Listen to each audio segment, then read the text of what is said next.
because people come with a wounded heart. Orang itu datang untuk dengan hati yang luka. Apakah Yesus keluarin emosinya yang luka? Ketakutannya? Why not you?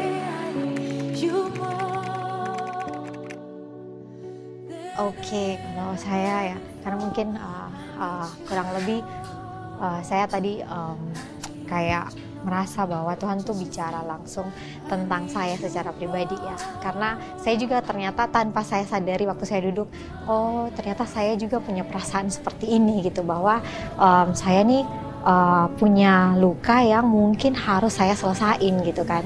Jadi saya mikir teori Kintsugi ini, oh aku pikir kita kalau udah yang broken banget, udah punya masalah di masa lalu gitu kan, punya trauma di masa lalu, itu bakalan, contoh nih, mungkin saya punya emosi yang gak stabil. Ketika sekarang nih, saya ketemu dengan orang lain, saya nggak bisa memaksimalkan emosi saya dengan baik gitu kan. Akhirnya bukannya saya membantu orang itu, saya melukai orang itu gitu. Padahal maksudnya tidak demikian gitu kan.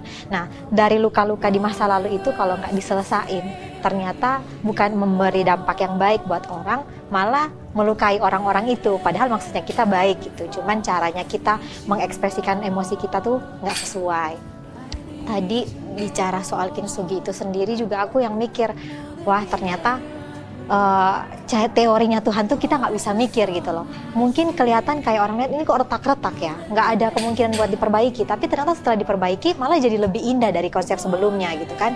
Nah aku taruh itu dalam diri aku mikir, oke, kalau aku seremuk itu, serusak itu, separah itu masa lalu aku, kalau memang Tuhan punya harapan buat aku seperti itu, kenapa enggak gitu kan. Jadi ya tadi di situ aku kayak dikasih Roh Kudus tuh buat Indri, jangan putus harapan gitu kan. Ceritamu belum selesai. Jadi aku pun mungkin hanya sebatas kata-kata, tapi itu kayak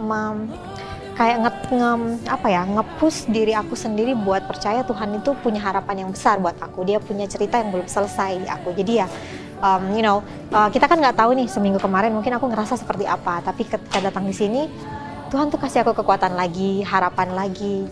It's not done yet, so don't stop, jangan menyerah. Jadi ketika tadi dengar khotbah Tuhan bicara melalui Pastor Indri, saya sangat diberkati sebenarnya, dan I'm so grateful for that.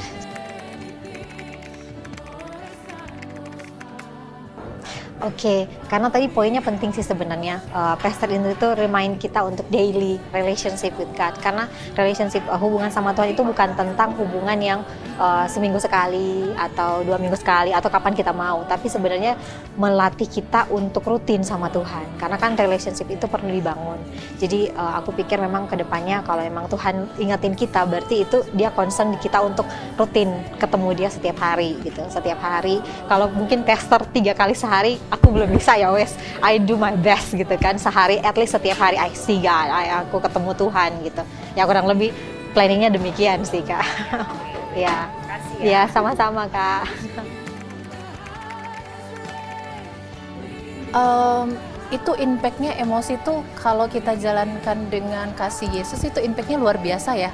Karena memang saya juga memang belajar dari situ, bahwa kalau kita belajar hidup penuh dengan kasih Yesus, impactnya itu emosi kita itu rendah. Iya, kita dibentuk di dalam kasih Yesus, mengikuti figur Yesus itu yang aku dapat.